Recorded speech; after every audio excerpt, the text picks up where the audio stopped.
Algunas casas no están construidas a partir de paredes y tejados, se construyen a partir de las historias que nadie se atreve a contar. Pausa breve, y a veces una sola cinta, o un diario sellado, tiene el peso de una verdad demasiado pesada para enterrar. Tono de misterio. Pero cuando una mujer dibujó su propia línea entre la justicia y la venganza, la verdadera pregunta nunca fue quién cometió el crimen, fue por qué, pausa enfática, y más engañoso aún, por quién fue ocultado. La mañana se desarrolló como un secreto que aún no se contaba. Tono suave, un silencio delicado envolvía al pueblo de Elmridge Hollow, como si el mundo mismo contuviera el aliento. Susurro breve, el rocío se aferraba como cristal a los setos, los pájaros ofrecían trinos vacilantes, como si no estuvieran seguros de si debían romper la quietud,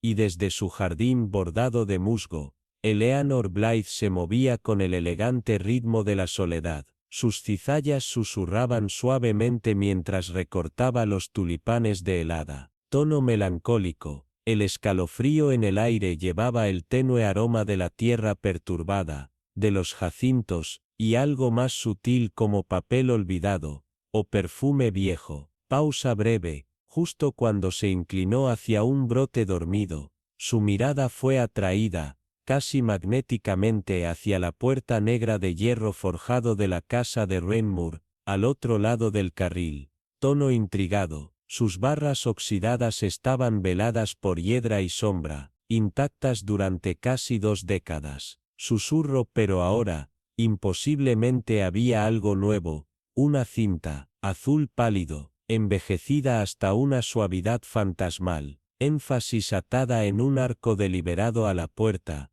revoloteaba débilmente en la quietud, como si susurrara un nombre antiguo. No había nada festivo en ella, tono sombrío, ni el juego de niños, ni el capricho decorativo. Tenía la quietud de la intención. Pausa lenta, el aliento de Eleanor se calmó. No había visto ese tono de cinta en 19 años, no desde la noche en que Lillian Ashcroft desapareció. Tono de tensión, solo dejó atrás su panel de bocetos, su voz perdida en el bosque, y un pueblo lleno de preguntas que nadie se atrevía a repetir en voz alta. La cinta era idéntica, bordes deshilachados, un solo hilo de plata, apenas visible, a lo largo del borde. Suspiro leve, Eleanor dio un paso hacia ella, sus botas crujían sobre la escarcha, y con cada paso los recuerdos se acercaban, los bocetos inquietantes de Lillian, su risa repentina, la forma en que hablaba de sombras como si tuvieran personalidades. Tono reflexivo, la niña había sido diferente a cualquiera, precoz, talentosa, preocupante. Pausa tensa, algunos decían que escuchaba voces, otros que veía cosas que no podían verse. Desapareció en una noche bañada por la lluvia, alegando que seguía algo que había dibujado, pero que no comprendía. Voz baja, todo lo que quedó fue un boceto a medio terminar, hallado en el bosque, una figura sin rostro, parada en el umbral de una puerta. El pueblo buscó con antorchas, perros, y corazones temblorosos. Pausa dramática, pero Lillian desapareció como humo en una tormenta. Susurro, la casa de Renmoor, donde alguna vez vivió, cayó en una espeluznante descomposición. Ventanas cerradas, pasillos en silencio, el jardín ahogado en hiedra y espina, como si la casa misma llorara, o recordara demasiado. Tono triste, nadie se atrevía a entrar, y sin embargo ahora, después de todos estos años, la cinta había regresado. Tono misterioso, atada no libremente, sino con cuidado, como si una mano recordara. Cuando el mediodía arrojó oro suave sobre los tejados, la cinta se convirtió en el latido de la conversación susurrada. Tono creciente, en la panadería, el viejo señor Henley juró que recordaba a Lillian llevando una cinta así, aquel último día. En la oficina de correos, la señorita Fenigan dijo haberla visto dibujando una puerta exactamente como la que ahora portaba la cinta. Afirmaba que no era Renmoor, sino algo más antiguo. Pausa en la botica. La señora Carrow susurró, con los ojos muy abiertos, que la cinta estaba maldita. Tono bajo, una reliquia familiar, cosida de un velo de luto, empapado de dolor. Pero Eleanor no dijo nada. Voz contenida, solo observó la puerta, y pensó en el tiempo, cómo se dispara cuando no se le observa de cerca, cómo algunas puertas se abren, mucho después de haber sido cerradas. Pausa reflexiva, y entonces, como si el universo respondiera una pregunta que nadie había formulado en voz alta, apareció un aviso en la junta parroquial: Renmoor House, vendida. Tono solemne, el nombre firmado debajo en trazos caligráficos, decía señora Isadora Vale. Nadie la conocía. Tono curioso, aunque llegó al día siguiente en un automóvil verde oscuro, pulido como hueso. Bajó con una presencia tan regia como espectral, alta, postura erguida, su cabello blanco rubio, recogido en una trenza enrollada como una serpiente en la nuca. Énfasis visual, llevaba guantes incluso en interiores, hablaba poco, y rechazaba todas las invitaciones con una elegancia que desanimaba la insistencia. Tono reservado, su equipaje llevaba sellos extranjeros: Marrakech, Oslo, Tesalónica, y un débil aroma a sándalo, y cartas viejas. Se aferraba a su presencia. Los aldeanos murmuraban, como lo hacen los aldeanos.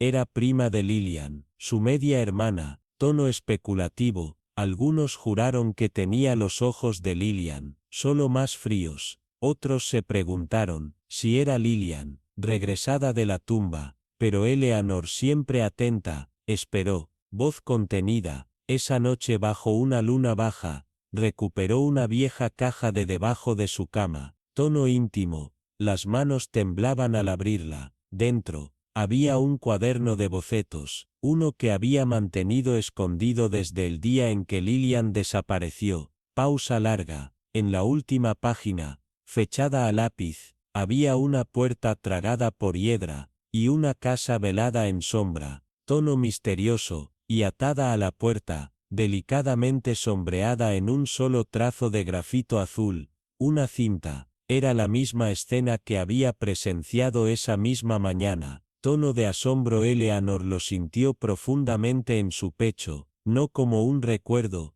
sino como una advertencia. Algo había regresado a Elmirich Hollow, y esta vez, quería ser encontrado.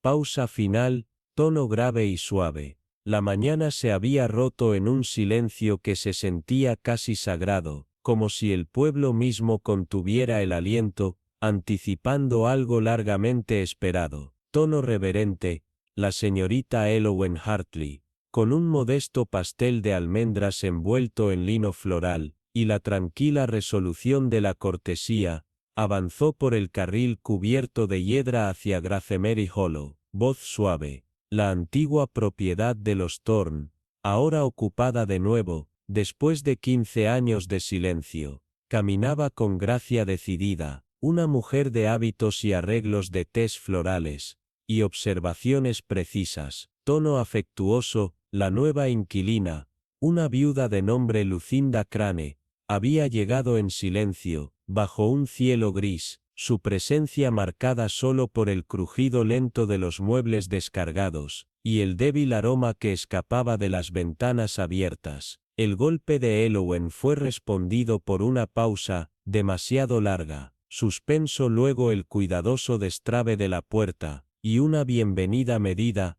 sin calor, ni ofensa. Tono neutral. La señora Crane estaba de pie como el retrato de una época olvidada, alta, compuesta, vestida de azul marino apagado, sus manos enguantadas, nunca quietas. Pausa breve, y su sonrisa, tan cuidadosamente construida como el encaje en su cuello, recibió el pastel con gratitud, pero algo sobre su actitud estaba envuelto en una advertencia que no se explica fácilmente, como si esperara que cada amabilidad tuviera un costo. El salón estaba escasamente amueblado, pero curiosamente curado. Una pintura al óleo sobre la chimenea, atrajo instantáneamente la mirada de Elowen, una chica de perfil, su cabello castaño rojizo recogido con una cinta de terciopelo verde. La cara había sido raspada violentamente, dejando surcos furiosos en el lienzo,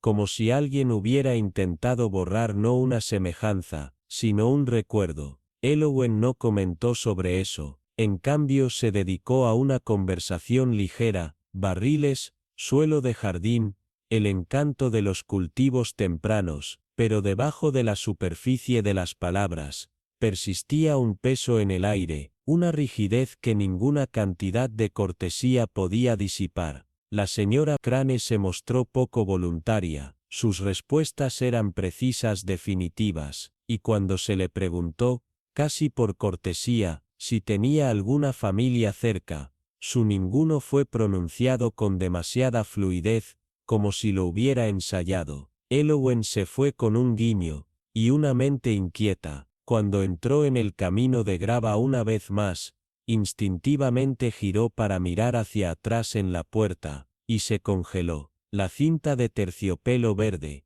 que esa misma mañana había estado revoloteando en el pestillo de hierro, había desaparecido. Su ausencia, pensó, palpitaba más fuerte que su presencia. Al día siguiente, mientras Elowen se sentaba junto a su ventana de salón iluminada por el sol, enhebrando hilo de lavanda a través del lino, sus dedos rozaron un trozo de papel doblado, escondido imposible y profundamente dentro de su cesta de costura, una cesta que no había movido en días. El papel era delgado como el tejido, la tinta ligeramente manchada, la cursiva inclinada y elegante. Encuentra a la chica con la cinta. Nunca se fue realmente, sin nombre, sin fecha. Solo el débil aroma del agua de rosas, inquietante en su delicadeza. Los ojos de Elowen permanecieron fijos en la nota durante mucho tiempo. La frase se endureció en sus pensamientos como la niebla que se arrastra sobre un páramo. Ella nunca se fue realmente. No era solo poético, era una afirmación, una condena.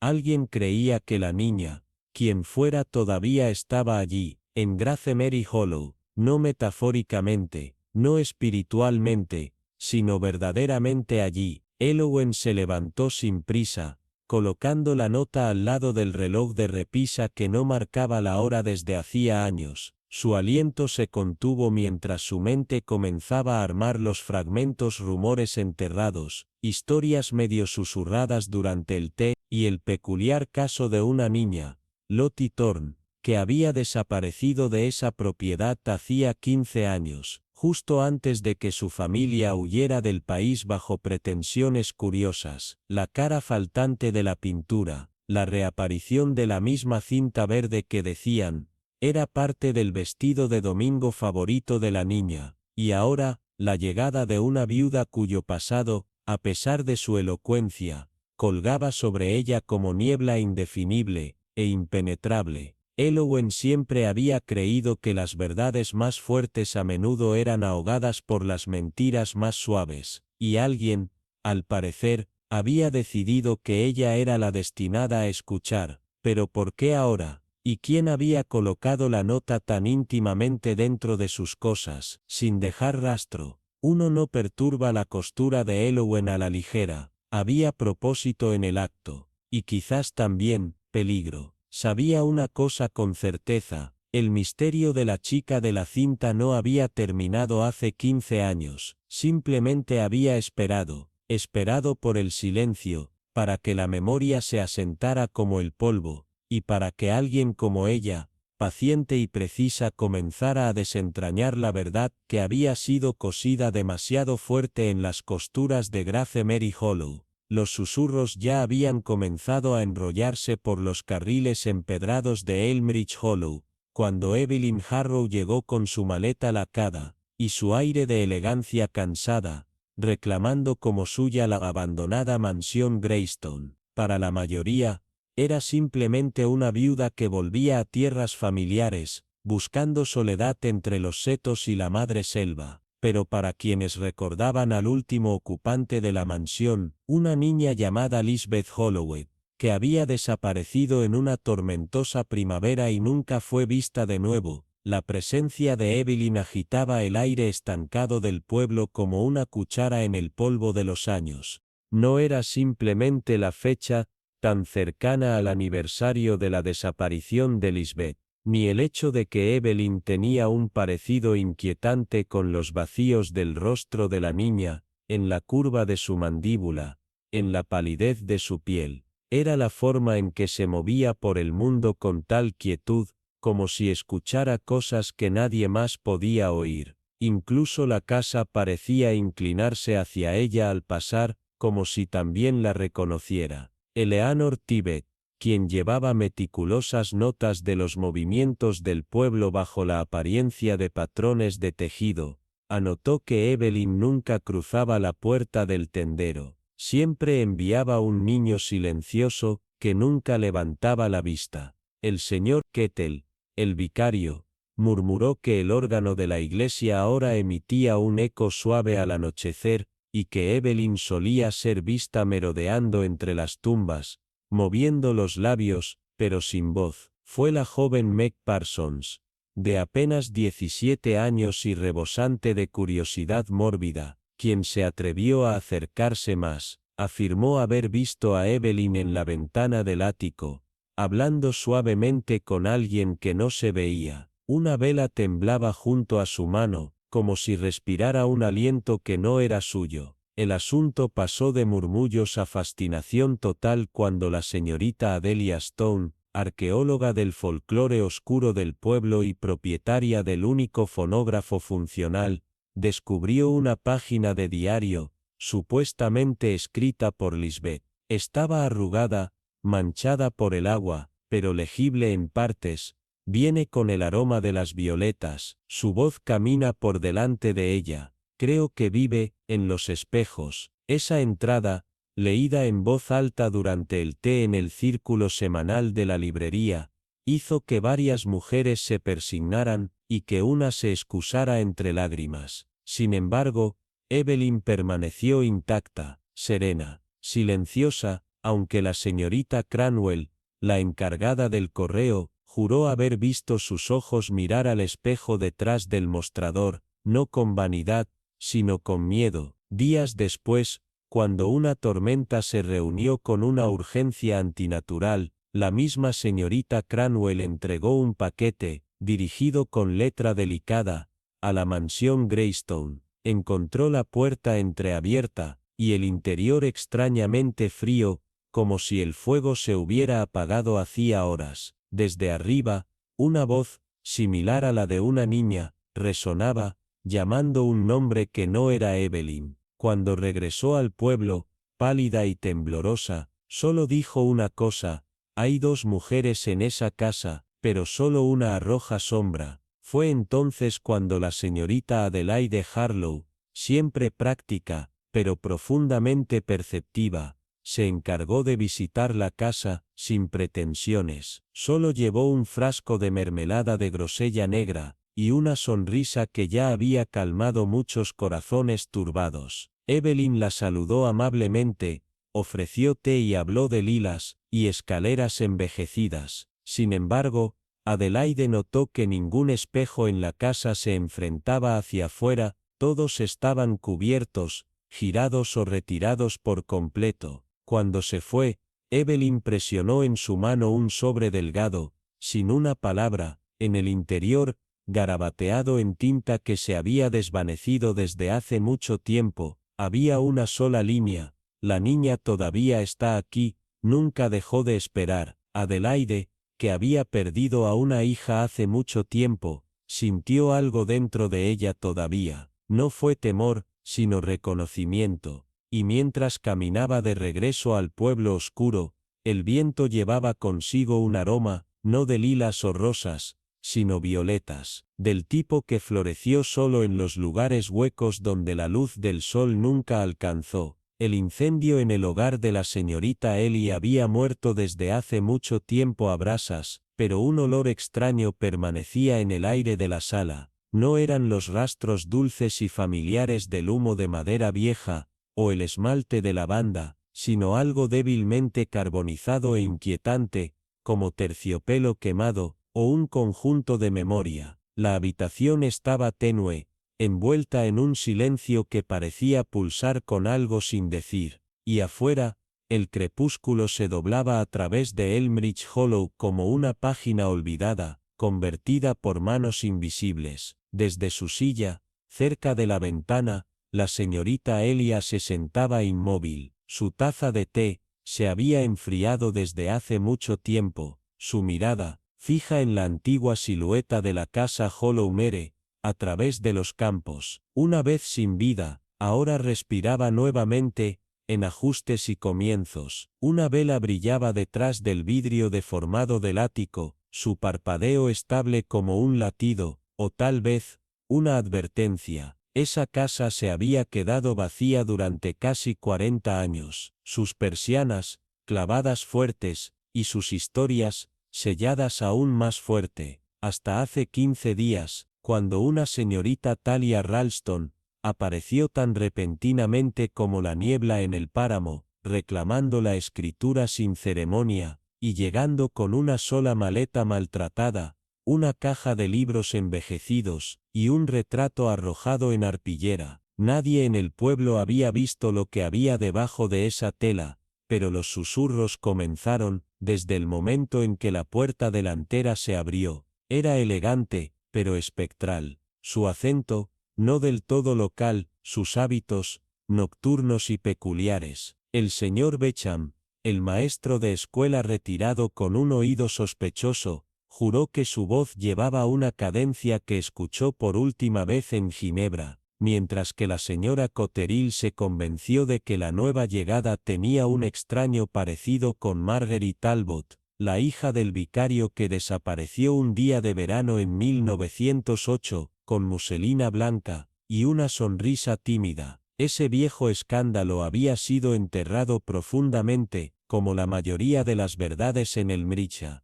pero con la llegada de la señorita Ralston, el suelo había comenzado a cambiar nuevamente. Luego vino la linterna. Apareció 3 noches después de su mudanza, una vieja lámpara de carro de hierro, opaca por el óxido, su vidrio fracturado pero funcional, colocada exactamente donde el lazo de Margery había sido descubierto por el vertedero, hace décadas. Nadie reclamó la responsabilidad.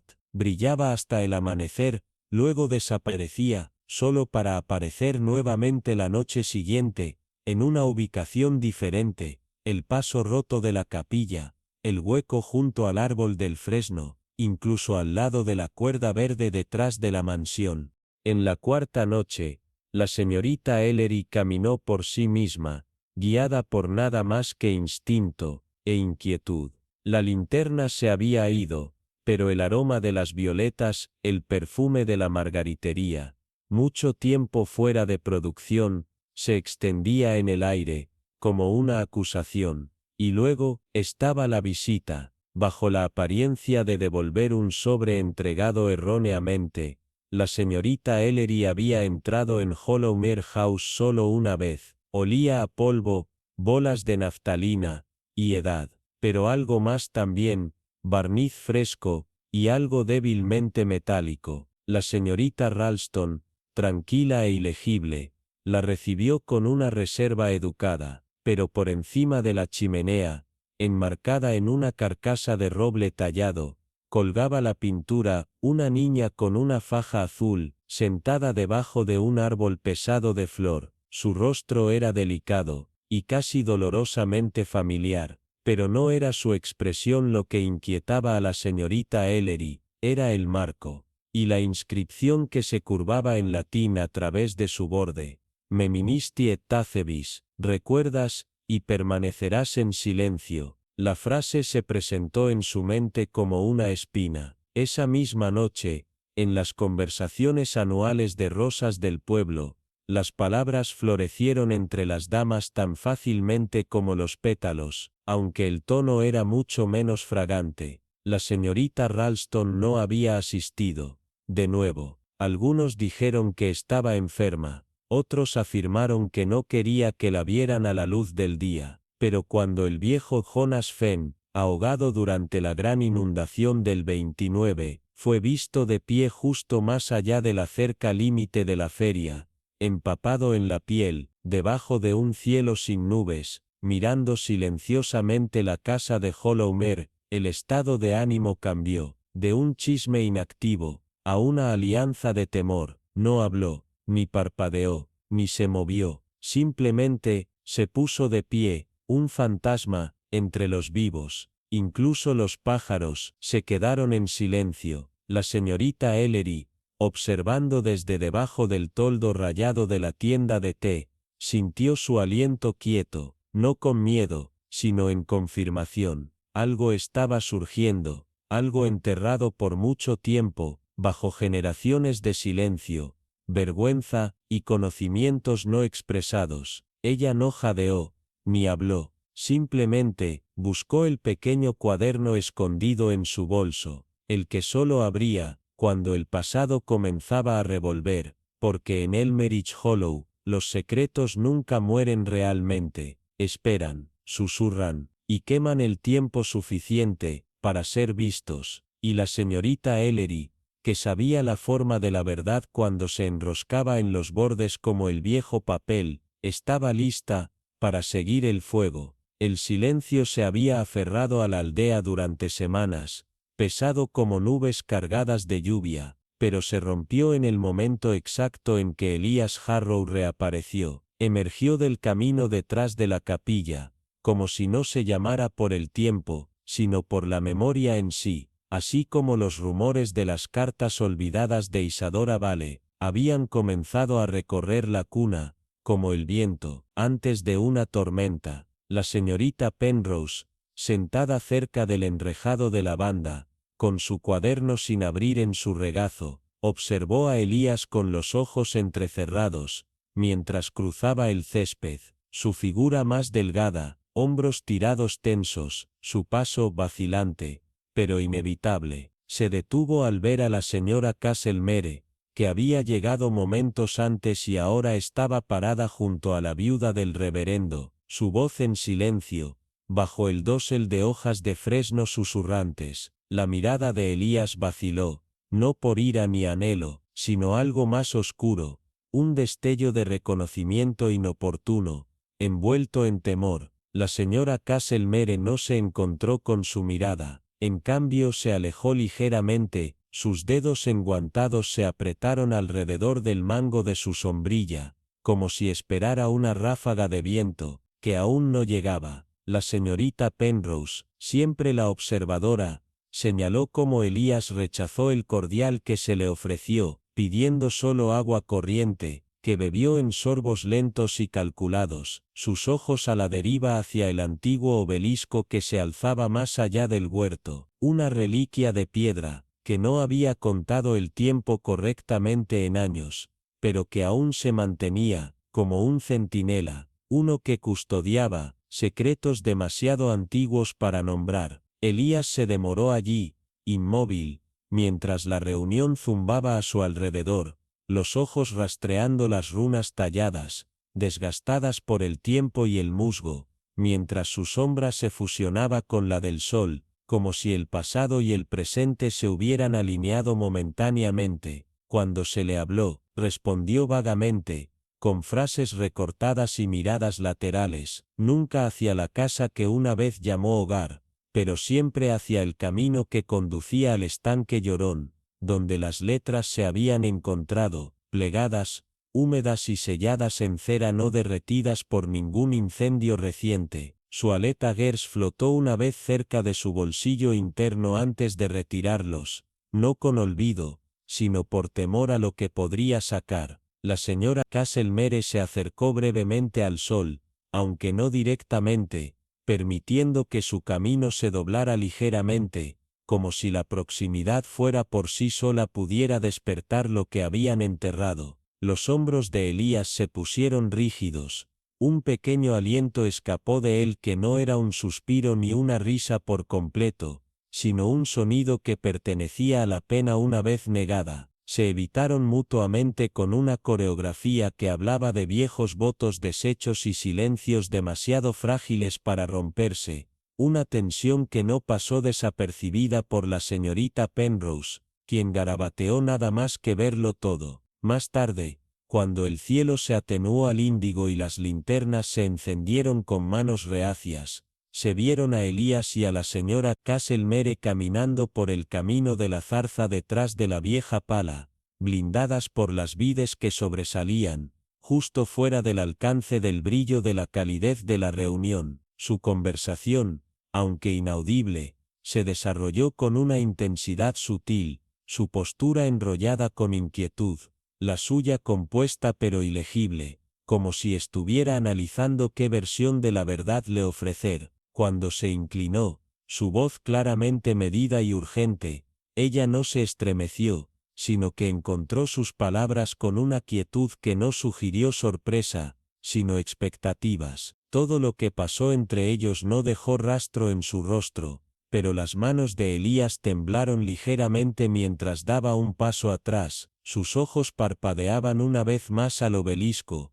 como si fuera testigo de los cálculos que no había podido prevenir. Cuando regresó al césped, habló brillantemente de hortensias y patrones climáticos locales a la sobrina del vicario, pero Elías permaneció atrás en el jardín oscuro, sin moverse debajo de las ralas, su mirada encerrada en el lugar donde la sombra del sol ahora desapareció en la tierra, como si el tiempo se hubiera rendido, y la señorita Penrose, todavía debajo del enrejado, se volvió silenciosamente a la página en blanco en su cuaderno, finalmente lista para escribir, sabiendo ahora que el pasado no regresaba, ya había llegado.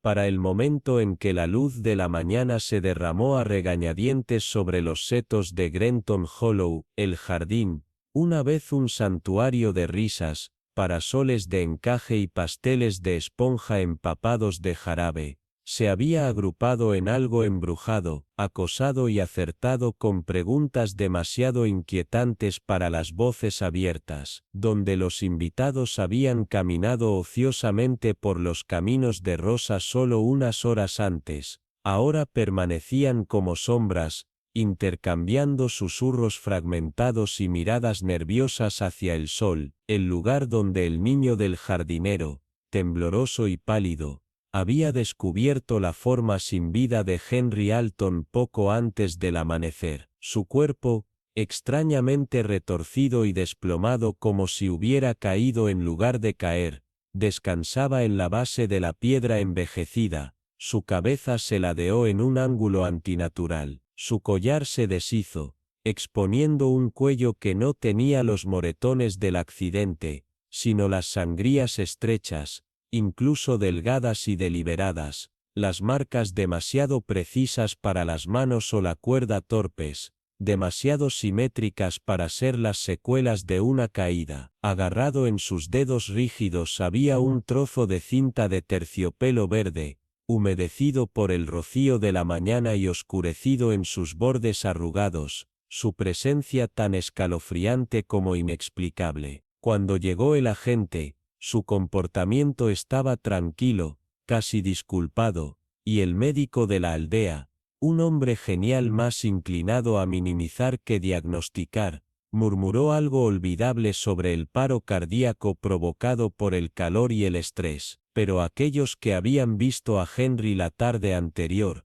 con sus ojos afilados lanzados debajo de las cejas fruncidas, su mandíbula apretada como si estuviera conteniendo una verdad aguda, sin fatiga ni fragilidad, se había movido por la fiesta como un hombre cazado por memoria, no una enfermedad. La señorita Denley, la solterona reservada y observadora que rara vez se perdió lo que otros desestimaban, lo había visto desde su lugar habitual debajo de la glicinia, y cuando la esposa del reverendo le preguntó lo que pensaba, ella había dicho solo esto: Velvet no se lastima el cuello a menos que lo atraigan con un propósito. Esa línea tranquila resonó en el pueblo mucho más tiempo que los pronunciamientos vagos del médico. Para algunos, la cinta conjuró recuerdos de cortejo juvenil, de los bailes del día de mayo y la risa de la infancia, pero para los más exigentes,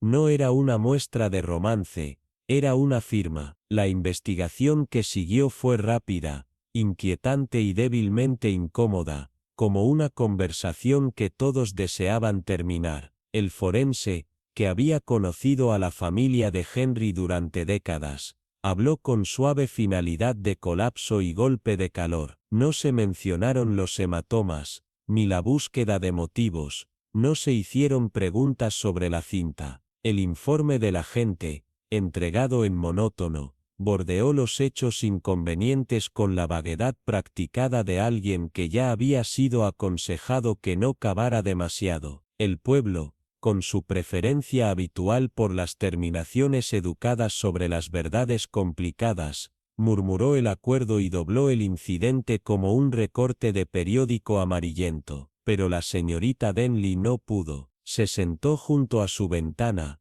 cuando el anochecer cayó de nuevo, el mundo teñido con luz de lavanda, sus pensamientos dando vueltas como polillas a una vela. Ella recordó la expresión de Henry, con labios tensos y atentos, la forma en que había rechazado el té, rechazó la conversación, pero no una sola vez se quitó los ojos del solo la señora Caulfield. Esa mujer, elegante, de voz suave e infinitamente amable, se había deslizado por el jardín con su calma habitual, pero Denley había visto algo parpadeante en su sonrisa cada vez que Henry fallaba, un parpadeo de calidez, sino de cálculo. Y luego estaba la cinta. Henry no la había tenido durante la fiesta. Esa señorita Denley estaba segura. Entonces, ¿cómo había entrado en su poder entre el anochecer y la muerte? ¿Y por qué un hombre como Henry lo habría abrazado en su momento final, a menos que significara algo, algo condenatorio, algo personal? Los moretones rodearon sus pensamientos. Eran débiles, sí, pero deliberados, no caóticos como un accidente. Llevaban las marcas de presión, no de pánico, de control, no caos. Tal instrumento, una cinta de terciopelo, no era algo que un hombre usaría. Una mujer que sabía cómo matar sin plantear sospechas, cómo atacar donde no se mostraría sangre, podría ver la cinta como mensaje y método. Y la señorita Denley recordó, demasiado claramente ahora, cómo la señora Caulfield, más tarde esa noche, se había quedado junto al hogar de la sala, con una expresión extrañamente distante, alimentando un pequeño objeto verde en las llamas, llamándolo un trozo de un vestido viejo. La cinta, el mismo tono, la misma textura, y aunque otros en la habitación no habían mirado dos veces, Denley lo había hecho. Había visto la forma en que los ojos de la señora Caulfield nunca siguieron el humo mientras se acurrucaba hacia arriba, porque sospechaba que Denley ya sabía qué verdad llevaba consigo, y en ese silencio, esa ausencia de evidencia cuidadosamente cultivada, la señorita Denley entendió lo que la mayoría no podía. Ese asesinato en aldeas como Grenton Hollow no venía con gritos o gafas, llegó vestido de cortesía, con un toque de perfume y un arco de terciopelo, sin dejar atrás escándalo alguno, solo una pregunta, sin respuesta para siempre, y un nombre, desvaneciéndose lentamente de una conversación educada, pero nunca de ciertos recuerdos. Hubo algo desconcertantemente ceremonial en la forma en que la cinta de terciopelo verde había resurgido, no tropezada, no descuidadamente caída, sino que se aferró, como si incluso en la muerte, Henry Lenton le quedara algo que decir, un grito de acusación tranquilo que solo podía pronunciar. Ya no era solo una cinta, sino que se hacía tangible la memoria, enrollada con pesar y el viejo pecado. La señorita Aldrich siempre había desconfiado de coincidencias. En su mundo los patrones existían por una razón, y el silencio a menudo gritaba más fuerte. Había visto demasiadas veces cómo los secretos nunca morían realmente, simplemente esperaban, desplazando su tiempo, enterrados debajo de las sutilezas y los setos, hasta que algo, una muerte, una venta, un solo detalle pasado por alto, los abarrotaran como huesos escondidos debajo de la superficie de un jardín. Esa cinta, una vez delicada y llena de promesas, había envejecido en algo más siniestro, menos un adorno y más un presagio. Si una vez se había vuelto un desafío juvenil en torno al cuello delgado de Clara Darlington, ahora había regresado como un susurro de verdad, apretando a aquellos que pensaban que el pasado había sido con éxito olvidado. Mientras el sol se atenuaba detrás de los árboles y el panel de pájaros se desvanecía en un silencio, la señorita Aldrich se sentó inmóvil en su estudio, su diario no tocado, sus pensamientos corriendo como corrientes debajo del agua aún. Elmridge era un pueblo con carriles ordenados y setos recortados, pero debajo de su amuleto tranquilo tenía venas de historias no contadas, del tipo que dejaba manchas en la reputación y moretones en los legados. Y ahora, con el cuerpo de Henry apenas frío, esas historias comenzaban a agitarse. El pasado nunca durmió, simplemente se detuvo. Los rumores volvieron a las salas, y a través de los bancos de la iglesia, más nítidos ahora, más vívidos, como si el duelo hubiera arrancado la cortina.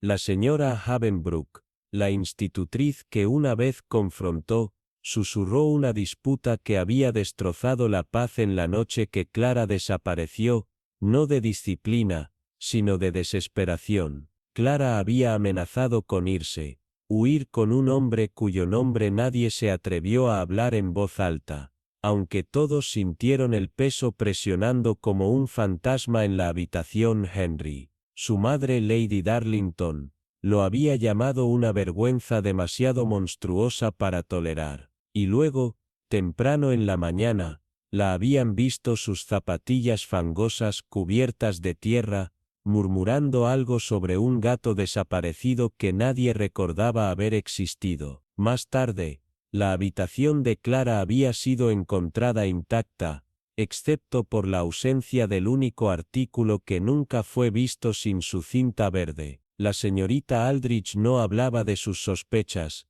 aún no, pero dentro de su mente, una tormenta tranquila se reunió. Ella entendió que esto no era simplemente una chica que huía del amor, era algo más oscuro. Se trataba de control, sobre la reputación y el miedo mortal al escándalo. Clara no había desaparecido, Clara había sido borrada. Hay silencios que no permanecen del olvido, sino del miedo, y la señorita Aldrich había aprendido a escucharlos. Semanas antes de que la escritura cambiara de manos y la cabaña de Darlington se llamara la señora Winthrop, la mujer había sido vista fuera de la puerta cerrada de la finca. Ella no había llamado, no había entrado, simplemente se había quedado allí, como si recordara algo demasiado doloroso para tocar. La señorita Aldrich la había pasado en su caminata, notó la postura de la mujer, aún reverente,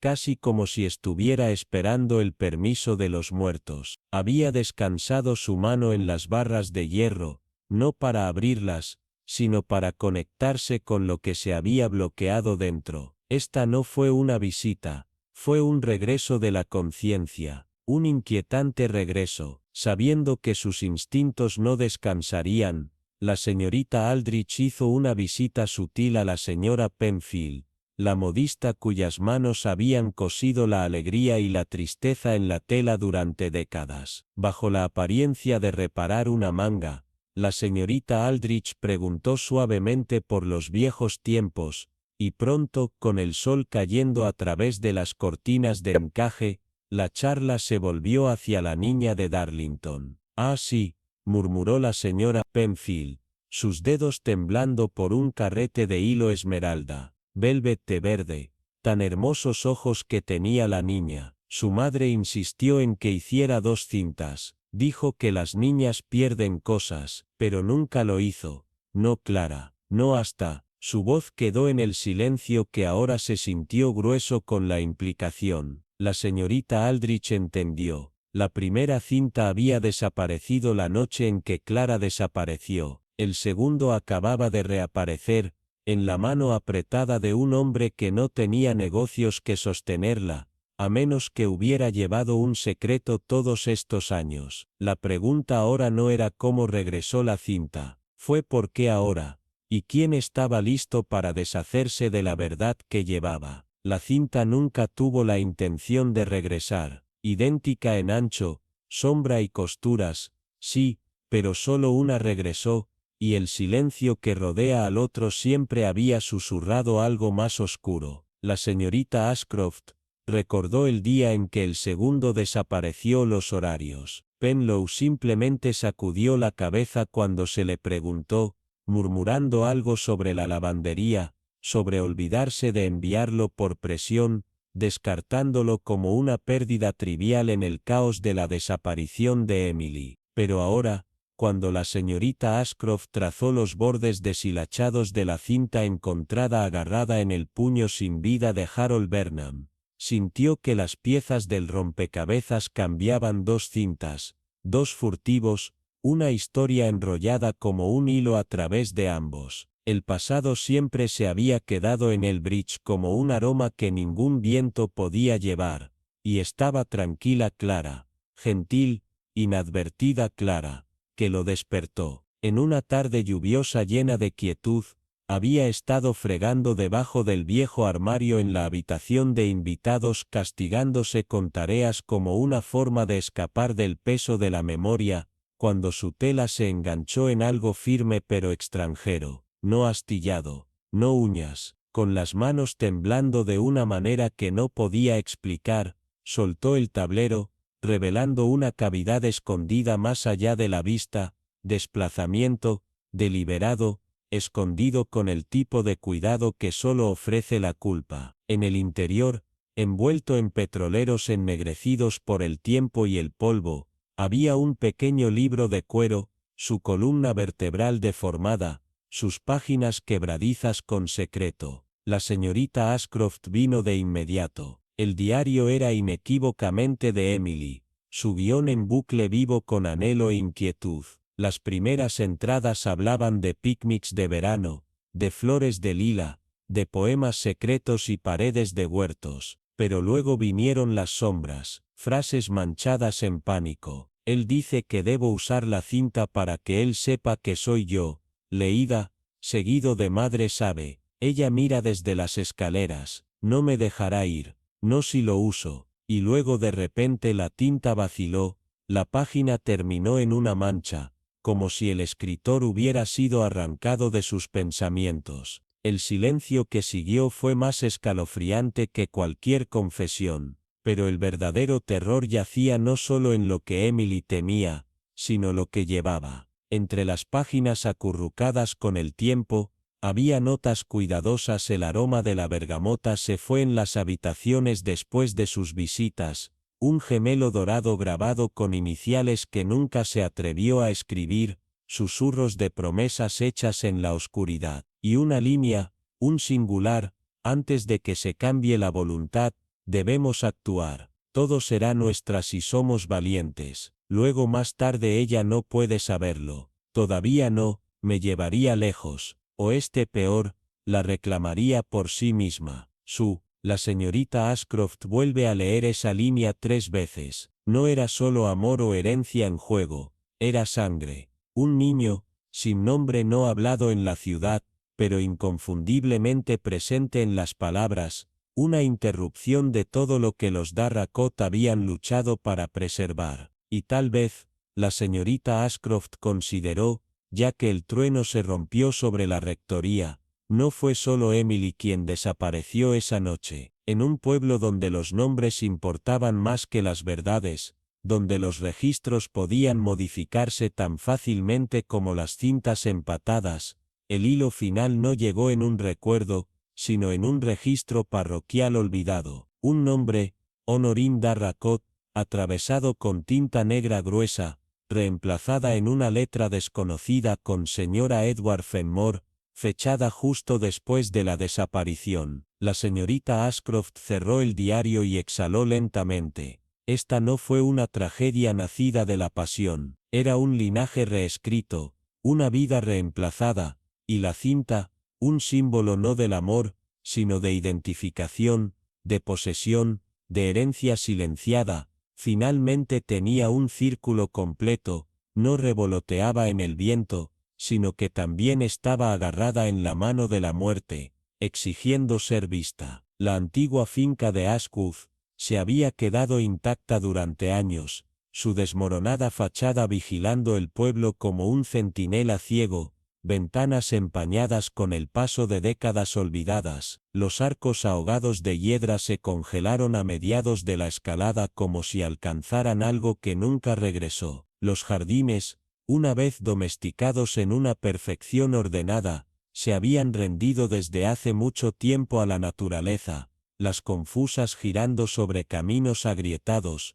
el invernadero se rompió y hueco como una caja torácica dejada a los elementos. Para una generación, ninguna luz se había quemado detrás de sus altas ventanas, y ninguna se había atrevido a preguntar por qué, pero luego, sin previo aviso, Eleanor Blackmore, ahora conocida como la señora Olton Reed, se dirigió bajo cielos grises, vestida con el negro y el silencio de viuda, su presencia más una perturbación que un regreso. Los aldeanos, siempre recordando rápidamente lo que afirmaban haber olvidado, comenzaron a susurrar detrás de sus cortinas dibujadas. Eleanor no solo había regresado a la casa de su infancia, ella había recuperado la casa de la cual su prima Lillian había desaparecido en una noche llena de tormentas 24 años antes, cuando el trueno rodó como juicio,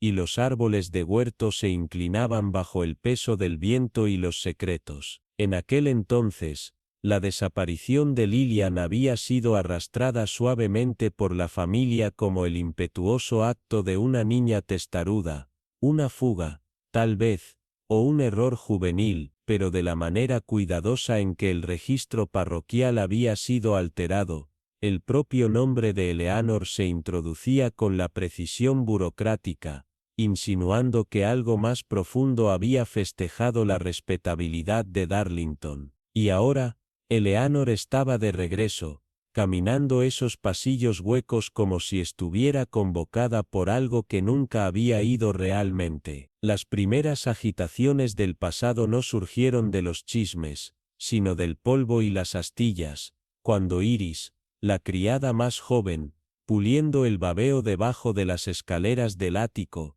sintió que sus nudillos se apoderaban de una bisagra oxidada escondida en las tablas del piso. Envuelta en tela de tartán deshilachada, había una caja de hojalata que contenía el relicario de oro de un niño grabado con la cresta Blackmore, y una chatarra de contabilidad frágil, su fecha estampada 6 meses después de que Lillian desapareciera, con la inscripción escalofriante, transferido a la señorita Blackmore, cuidados de H. Walcott, Calcuta. Esa sola línea desentrañó todo. La señorita Marlowe, una vez una maestra de escuela, ahora una figura solitaria en una cabaña al borde del páramo, recordó el nombre de Walcott bien, había aparecido en susurros hace años, vinculado a los manifiestos de envío y firmado los documentos. No dijo nada, aún no, pero sus dedos se cernían una pulgada más tiempo de lo habitual sobre la tinta de decoloración del libro mayor cuando volvió a visitar los registros de entierro. Los días que siguieron fueron llenos de revelaciones. Detrás del hogar en la sala azul,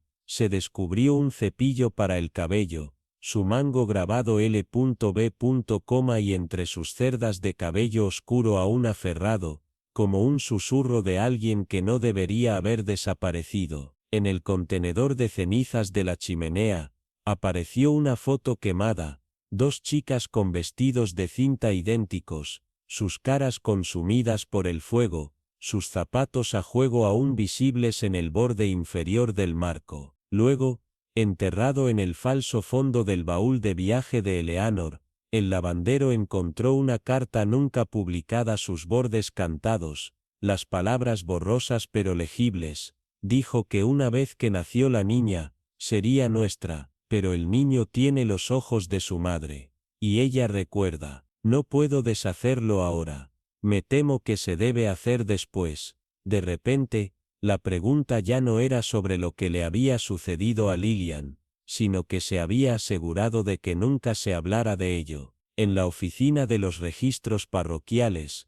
la señorita Marlowe localizó un segundo nombre debajo de la entrada de Lillian, Blackmore infantil, sin marcar, pero no había tumbas excavadas para el niño, lo que significaba que el niño no había muerto, sino que desapareció, se alejó y se crió en secreto, lejos del nombre de Blackmore. Ahora, a medida que los rumores se extendieron como tinta derramada, se dijo que la niña había regresado, sin saberlo caminando los mismos carriles, su rostro no reconocido por la sangre pero familiar para la verdad. Era el aprendiz de la florista tranquila que permaneció demasiado tiempo en los lápidos, o el joven historiador recientemente llegado a estudiar el linaje del cementerio. ¿Quién era? Eleanor lo sabía, y su presencia en el pueblo no era el regreso a casa, era una contención. Si la niña comenzara a recordar, si el pasado comenzara a hablar, todo se desharía. Esa noche, cuando el sol se derrumbó detrás de la cresta y las sombras se extendían mucho por el verde del pueblo, la señorita Marlowe encontró una cinta violeta atada cuidadosamente alrededor de la manija de su puerta delantera, no vieja, no hecha jirones, pero nueva y deliberada, la costura inmaculada, el aroma una mezcla inquietante de lilaco y humo débil, no había revoloteado en el viento, ni había sido extraviada por casualidad, había sido colocada, con intención, con advertencia. Al principio, no lo tocó, solo miró, su corazón se mantuvo quieto debajo de sus costillas. Esta no era una broma, esto no fue una coincidencia, era una marca,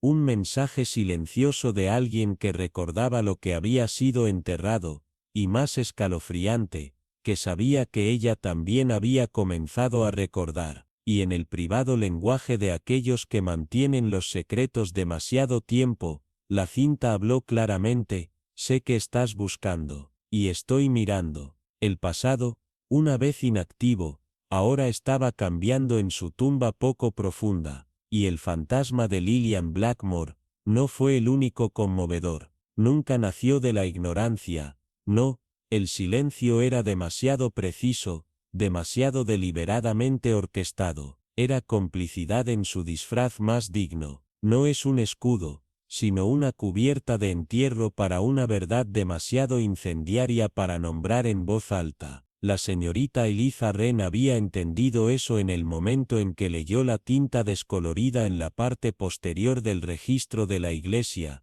una fecha alterada con cuidado, iniciales manchadas, pero no fue del todo. El silencio, se dio cuenta, había sido heredado, pasó de madre a hija, de cuidador a conspirador, como una reliquia que nadie se atrevió a exponer, y ahora, décadas después, se había roto. Comenzó en silencio, como suelen hacer tales tormentas Marianne Graves, simple y desprevenida, regresando de sus recados, cuando el anochecer cayó como una cortina de terciopelo, atravesó la puerta trasera con su cuero y fue golpeada, no con la brutalidad de la ira, sino con el cálculo de la advertencia. El golpe a su cráneo había sido limpio, controlado y relajado en su precisión, destinado a silenciar, no derramar sangre. Se había derrumbado contra el rose trellis, espinas perforando su manga, su aliento superficial mientras su mente se borraba. La risa de un niño,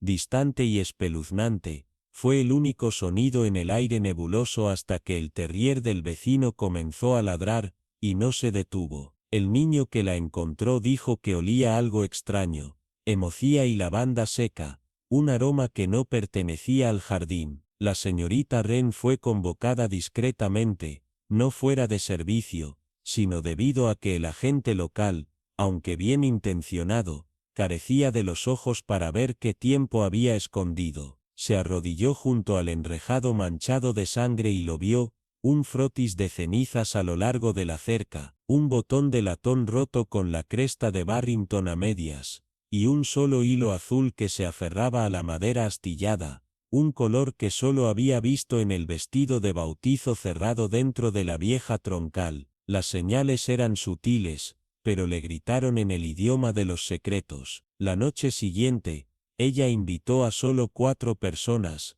4 demasiado enredadas para negar la participación, y demasiado cansada para acostarse. La sala de estar en la cabaña de Ivy Bank estaba dispuesta con una calma meticulosa, las tazas de té de porcelana pálida, los cubos de azúcar colocados uniformemente, y en el centro, doblados cuidadosamente junto al plato de pan de mantequilla, estaba la cinta verde, una vez que se creía perdida. La señora Holloway, rígida como siempre, se sentó sin decir una palabra, aunque sus dedos se apretaron alrededor de sus guantes cuando lo vio. La viuda del jardinero, una mujer cuya voz no había sido escuchada en años, se movió ligeramente mientras miraba la cinta, no con reconocimiento, sino miedo. El hijo del pastor se sentó en silencio, los ojos parpadeando hacia el hogar, donde el fuego ardió más bajo de lo que debería. La propia Marianne estaba pálida, sus manos se apretaron en su regazo, como si tuviera algo que no se había atrevido a decir en voz alta. La señorita Wren comenzó, no con acusación, sino con la memoria del libro mayor olvidado encontrado en la bodega del vicario, de la partera que desapareció semanas después de que se informó un mortal en Barrington House, de los registros sellados de la finca y la segunda cinta, nunca regresada. Ella habló del incendio que destruyó el ala de la guardería, del diario oculto con páginas desgarradas donde habían estado los nombres, y de la niña, Elige, cuya existencia se había borrado antes de que se confirmara. Pero ella no había muerto, ella había sido tomada, dado otro nombre, criada en otro lugar, de forma segura, pero no por casualidad. La señorita Wren se volvió hacia Marianne, no para acusar, sino para revelar. Nunca fuiste quien dijeron que eras, dijo gentilmente, y alguien ha esperado mucho tiempo para asegurarse de que nunca se entere. La habitación contuvo el aliento, luego habló de Peter Harrow, no un amante regresado, sino un buitre dando vueltas. Había estado comprometido con Eleanor, una vez, no por amor, sino por el legado. Cuando ella desapareció, también lo hicieron sus ambiciones, y ahora con susurros del heredero de Barrington, había regresado, no con rosas, sino con amenazas. El golpe a la cabeza de Marianne no estaba destinado a matar, estaba destinado a advertirle que permaneciera en silencio, pero era demasiado tarde. Las mentiras estaban sangrando a través de las costuras. La taza de té se sacudió ligeramente en su platillo a medida que el viento afuera cambiaba, como si el pasado se agitara. La voz de la señorita Wren bajó aún casi amable. La verdad no desaparece, dijo. Espera, observa, y cuando regresa, exige cuentas. El silencio que siguió no fue pacífico. Era del tipo que cuelga justo antes del trueno, el tipo que dice que algo enterrado se está arraigando. Nadie se movió, porque ahora todos sabían la verdadera pregunta, ya no era lo que había sucedido, era quién mataría nuevamente para evitar que se conociera. El momento exigió la resolución, no el sentimiento, y cuando llegó ese momento, él, Gabriel lo hizo. Su encanto se desmorona como porcelana barata, debajo del peso de la consecuencia. No retrocedió por la culpa, sino por la exposición, de la especie inminente de la ruina pública, y sobre todo, la amenaza de desheredancia que lo cortaría del linaje que había sido preparado para proteger. Había prometido escapar, lo susurró a la luz de las velas con manos temblorosas presionadas hacia su estómago. Pero cuando llegó la hora, eligió la comodidad del legado sobre el caos del amor. Él le dijo que esperara, y al hacerlo, la condenó. La voz de la señorita Elinora Danen nunca se rompió cuando reveló esto. Sin embargo, cada sílaba llevaba la carga de décadas enterradas, sus palabras mezcladas con el peso melancólico de las verdades que se pudrían por mucho tiempo en silencio. La entrada final del diario de Arabella, encontrada cosida en el revestimiento de un abrigo itinerante abandonado en un cofre, con más signos de miedo que despedida, de las sospechas afiladas de su madre, de la calidez retirada de Gabriel y de un niño cuya presencia ya no podía ser enmascarada debajo de los corsés y los compresas fríos. Gabriel había desaparecido no por tragedia, sino por conveniencia, retirándose al continente bajo un nombre falso, viviendo una vida construida sobre la eliminación de la que casi había moldeado, y cuando se enteró, a través de una cadena de susurros y letras medio legibles, de que Amara existía, la hija de la mujer a la que había abandonado, y que ella, sin saberlo, estaba en la línea de sucesión para heredar las tierras que una vez codició, regresó no con remordimiento, sino con un propósito, envuelto en cortesía. Su llegada a la fiesta de verano no fue una reunión, fue la vigilancia. Cuando se dio cuenta de que Lady Thorne lo había sabido todo el tiempo, había protegido a Amara en secreto, había tejido una red de cuidadosa mala dirección para protegerla de los pecados de su origen, su calma se desenredó. Él la confrontó debajo del árbol de olmo, junto al lago, el mismo lugar en que Arabella había sido vista por última vez, y allí, en South Venom, exigió que la verdad se deshiciera. Pero Lady Thorne no cedió, no había traicionado a nadie más que su propio silencio, y se negó a dejar que ese sacrificio no fuera por nada. Eso, dijo la señorita Dane en voz baja, fue cuando el pasado llegó hacia adelante, sin invitación, para exigir su cálculo, y luego girando como una página que se usa por el tiempo, se dirigió al silencio que había permanecido más tiempo. Arabella está desaparecida. Lon creyó que un trágico vuelo de un fugitivo amante, el mito siempre se había sentido demasiado ordenado, demasiado dispuesto a descartar la tormenta que se estaba gestando detrás de la gran fachada de la mansión. Pero ahora, los fragmentos reunidos durante años, cartas en tecnología, correspondencia quemada y el débil contorno de una mancha de sangre en el piso de la guardería, recubrían una narrativa menos romántica, y mucho más desgarradora. No era vuelo, era fractura. Su madre, Honora Bexley,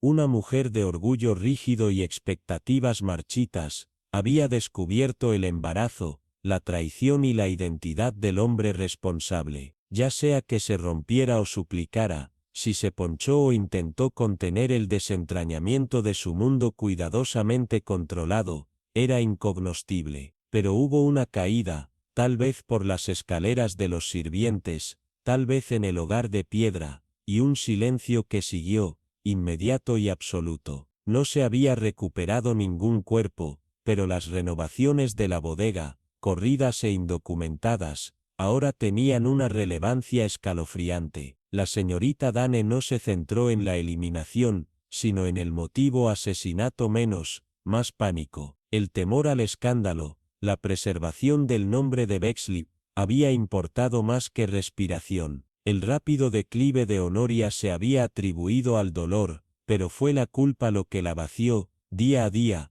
año tras año. En cuanto a Lady Thorne, ella había sabido, o adivinado, pero ella no había regresado por venganza. Ella había regresado por Amara, había observado desde las sombras, había pagado su educación bajo seudónimos, se aseguró de que estaba a salvo pero distante, sin tocar la verdad con su propio nombre. Era un voto mantenido fuera del amor, o tal vez una obligación dolorida enraizada en algo más profundo que el deber, un parentesco secreto o un vínculo maternal nunca hablado en voz alta. Pero la reaparición de Gabriel lo había cambiado todo. El pasado, una vez enterrado en piedra y sombra, había comenzado a moverse debajo de sus pies. La señorita Dane se volvió, por fin a Amara, sentada a la luz del sol, aún como el silencio entre el trueno y la tormenta. Sus ojos no brillaban con incredulidad, sino con reconocimiento, como aunque las piezas siempre habían estado allí, esperando ser nombradas. Los pecados de la sangre no se desvanecen, pensó la señorita Dane, florecen cuando se atienden por el tiempo y el silencio. Y ahora, entre el té y las voces temblorosas, el jardín había llevado su flor más oscura, la verdad, en una floración plena y aterradora. Debajo del cielo menguante, donde los últimos tonos del sol sangraban como moretones en la niebla del páramo, Briarston Manor estaba encubierto en su propio silencio, un lugar olvidado por el tiempo, pero aún lleno de los susurros de las cosas que no se han dicho. Eleanor Greaves no regresó con nostalgia, ni por los documentos de herencia encerrados en las bóvedas de la ciudad. Había regresado por Eva, no solo la niña, sino la verdad detrás de sus ojos, el legado tácito que se aferraba a ella como un perfume de un pasado que nunca supo. Eve, criada en privilegio pero en la sombra de preguntas que nadie se atrevió a responder, siempre había sentido algo enrollado debajo de la superficie de su vida, un temblor en las miradas de su tía, una eco en el nombre de su madre que nadie pronunció. Eleanor había llevado ese silencio durante más de 2 décadas, el peso presionando más profundo cada año en su columna vertebral, su aliento, su conciencia, porque no había sido una enfermedad o accidente lo que tomó a Margaret de este mundo, había sido un hombre, Reginald Farron, un hombre que conocía el encanto como un arma, que había bailado a través de la vida de las mujeres como una serpiente entre las flores, había prometido a Margaret amor, y le había dado miedo, había amenazado con despojarla de dignidad. Su hijo, su nombre, Margaret, valiente y demasiado gentil para la guerra, había venido a Eleanor llorando la noche en que todo se separó, sus manos temblando con la carta que había enviado, un golpe final, exigiendo silencio o ruina. Eleanor le había rogado que corriera, que desapareciera con el niño y comenzara de nuevo, pero Margaret había sido desafiante, decidida a enfrentar al hombre que la consideraba desechable. Lo que sucedió debajo del antiguo haya de cobre esa noche no fue un asesinato, no en la forma en que el mundo cuenta los crímenes, fue un momento de destino que se derrumbó sobre sí mismo. Margaret había caído, su cabeza se encontró con el borde del sol de hierro que su padre había pulido con orgullo. No había grito, ni monólogo villano, solo la repentina quietud de la respiración robada demasiado pronto. Eleanor había acunado la forma sin vida de su hermana por lo que parecía siglos,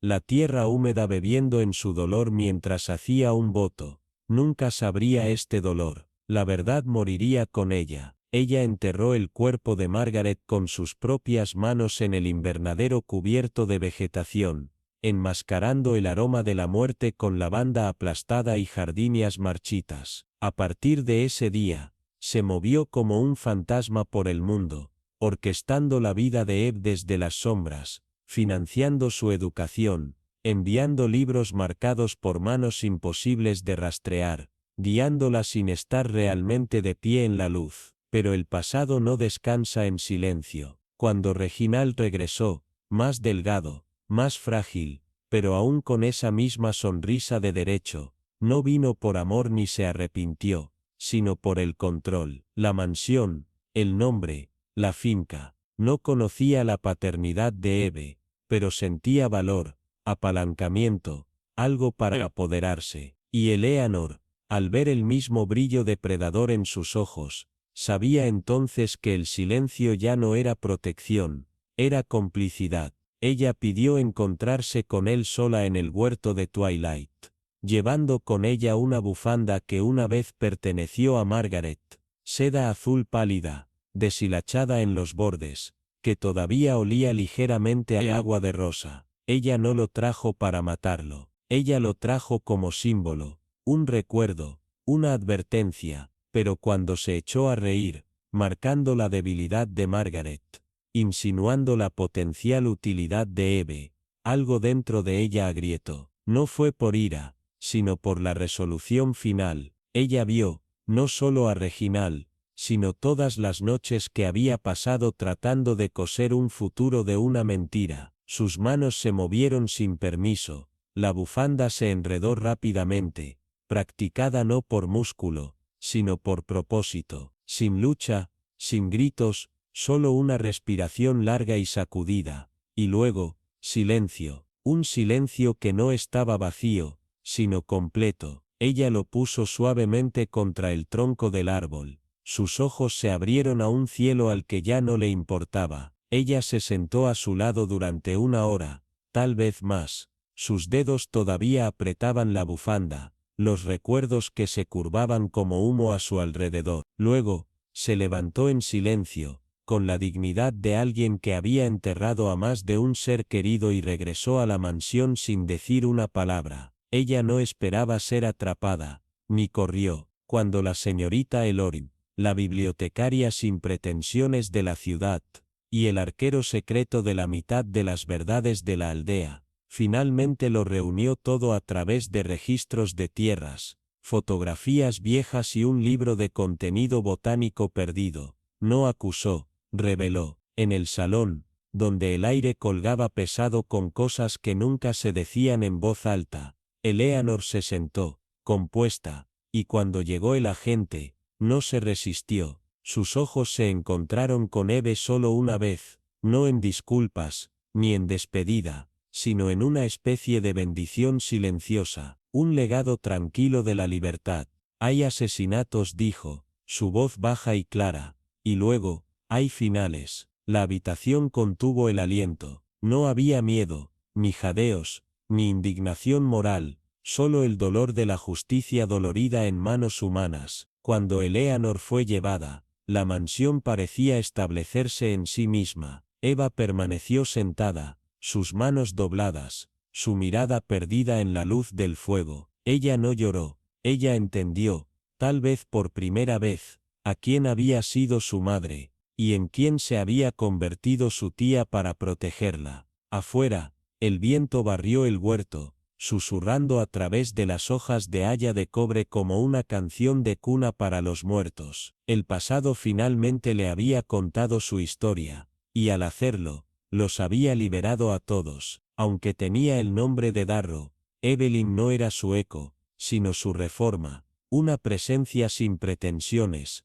con ojos que tenían más sabiduría que años y un comportamiento intacto por el derecho, como si el peso del legado la hubiera pasado como una tormenta que ahorraba una sola flor. La confirmación de su linaje, una vez enterrado debajo de las capas de silencio y omisión estratégica, llegó no con trompetas, sino con un documento polvoriento que se desenterró en silencio de la habitación trasera del archivo de un viejo abogado, algunos de los cuales habían sido discretos años antes por la señorita Albert, la ama de llaves de larga data cuya lealtad claramente había sido la verdad en lugar de la imagen de la familia. Con las legalidades rápidamente resueltas, y la mansión legalmente la suya, Evelyn no hizo declaraciones de restauración ni murmullos de renacimiento aristocrático. En lugar de eso, se dirigió al consejo de la aldea con una claridad tranquila. El patrimonio ya no se presentaría como un monumento a la nobleza desvaída, sino que serviría como un santuario para los sueños olvidados de los hijos de St. Alwyn.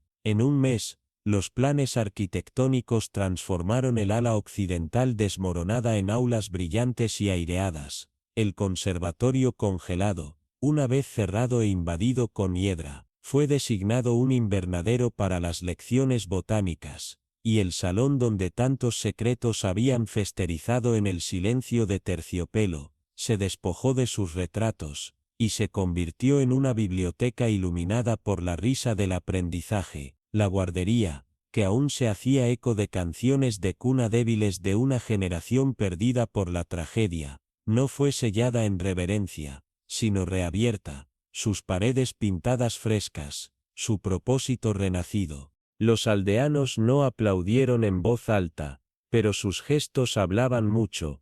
El panadero ofreció pan para cada evento escolar, el herrero restauró las barandas de hierro gratis, e incluso el viejo señor Penrose, que no había hablado con nadie desde la inundación de apareció con una caja de carreras llena de plantadores para el jardín. Evelyn no se detuvo en el pasado ni lo negó, lo reconoció en silencio, dejando que la nueva vida de la casa hablara donde la historia había contenido una vez. Cuando la señorita Halbert fue detenida en silencio a fines de la mañana de septiembre, Su abrigo se abotonó en la barbilla, y su barbilla no se levantó con desafío, sino con dignidad. No había escándalo, ni susurro de juicio, solo un pequeño artículo escondido en la página 4 del periódico local, haciendo referencia a un asunto privado ahora cerrado. La gente de la ciudad, siempre en sintonía con los no dichos, ni especuló ni chismeó. Las flores llegaron a su celda de remitentes desconocidos. El jefe de correos aseguró que su correspondencia llegó a su destino. Incluso el agente Gray, un hombre conocido más por la disciplina que por el sentimiento, se quitó el sombrero antes de acompañarla a la estación. Evelyn dijo poco, pero el día en que la escuela de la aldea abrió sus puertas debajo de la cresta de la familia Darrow, grabada con las palabras de Legacy Light, una exhibición modesta apareció en la sala de entrada, sin etiquetar y deliberadamente tranquila. Detrás del vidrio descansaba 3 objetos: un relicario plateado empañado con el tiempo, una carta sellada pero nunca enviada, y un pequeño par de zapatos muy lejos. Los niños lo pasaron con curiosidad, los adultos con memoria, y en algún lugar dentro de los muros de piedra que una vez habían mantenido solo sombras,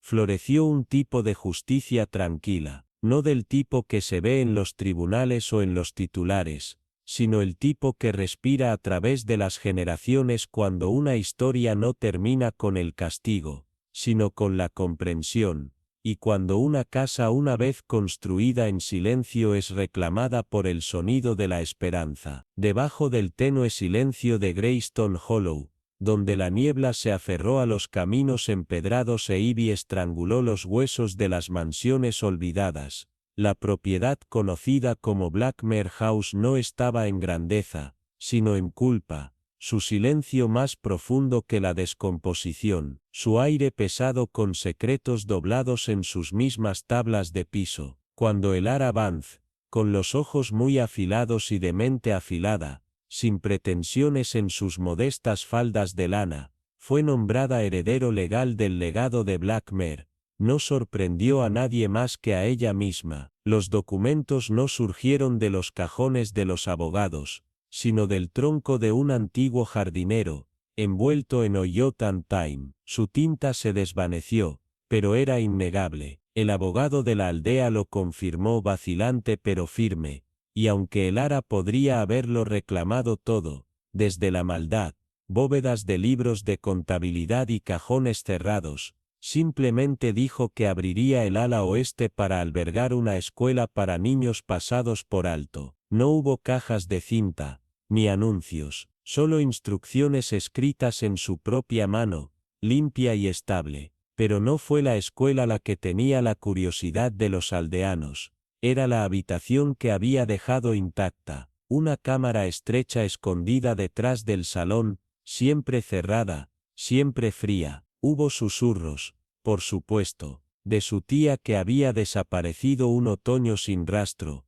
de un hombre llamado Corbin Hall, quien una vez cortejó el poder con una sonrisa demasiado blanca para ser puro, y de la partera que había dejado a Blackmere una noche de tormenta y nunca regresó. La verdad, sospechaban, vivía en algún lugar de los huesos crujientes de esa casa, y Elara, aunque nunca confesó, parecía entenderlo íntimamente. Fue solo mucho más tarde, cuando los jardines de East florecieron de manera antinatural a mediados de octubre, y la casa ya no crujió por la noche, que esa señorita Dalrymple, una vez institutriz, ahora simplemente una mujer que vio demasiado, evitó su sola visita. No trajo nada más que un cuaderno de mármol, y una suave ramita de espino. En el vestíbulo, ahora utilizado como la recepción de la escuela, había una caja de vidrio estrecha, inadvertida por la mayoría. Dentro de ella,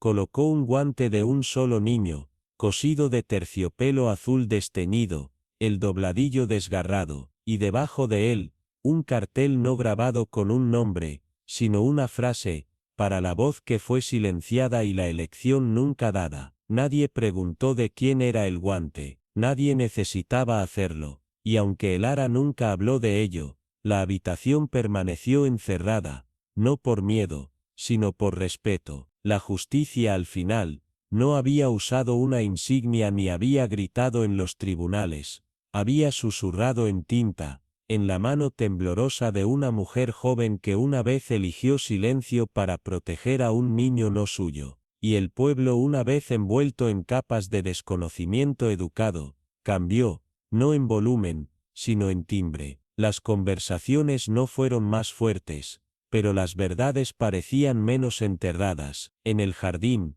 las rosas que nunca habían florecido ahora temblaron despiertas, y la señorita Dalrymple, sentada por el sol, registró silenciosamente el aire cambiante. Al final, no fue la venganza la que perseguía la casa, sino que el amor se fue sin hablar, y algunos legados, sabía, no se basaban en la herencia, sino en el coraje de romper el patrón. El guante, como la niña, permaneció invisible durante años, pero en las manos correctas, incluso el silencio puede florecer en la verdad, incluso los restos más débiles. Una fotografía a medio desgarrada, escondida detrás de un viejo espejo, una línea críptica en una carta olvidada, una puerta de jardín que queda desatada en una noche sin lluvia, pueden zumbar con el peso de una verdad demasiado enterrada, esperando que escuche el alma correcta. La historia de Isadora Finch nunca fue simplemente sobre un asesinato encubierto como accidente. Se trataba de las fracturas que las personas cubren con sonrisas, los secretos enterrados para mantener a los demás seguros y el costo del silencio cuando se extiende a través de décadas. Isadora no era la única perdida. Así que los años pasaron creyendo una mentira tan gentilmente dicha que se sintió como comodidad. Pero cuando su sobrina Mara descubrió un extraño reloj de bolsillo en el sótano, un reloj que se detuvo con precisión a las 4:17, sus manos se fusionaron, y un nombre se rascó debajo del párpado en un idioma que no hablaba. Todo cambió. Las pistas no surgieron con el drama, sino con sutil insistencia. La decoloración de una cortina nunca abierta, un libro mayor cuyas entradas finales habían sido borradas y reescritas por una mano temblorosa, un gato que se negó a pasar la puerta del estudio, y en el corazón de todo se encontraba Evelyn Hawthorne, el compañero que una vez era loca y que había envejecido con gracia, pero cuyos ojos traicionaron las noches de insomnio. Ella había amado ferozmente, sí, pero el miedo había guiado su mano de manera que el amor nunca debería. Ahora, querido oyente, pregúntese, si supiera que una decisión hecha en pánico pero arraigada en la devoción, ahorra a un niño el dolor de la verdad, pero condena a otra a una ruina tranquila e inmerecida, elegiría el silencio, o éste hablaría, sabiendo que podría desentrañar el mundo que pensaban que entendían. Cuéntenos qué camino tomaría,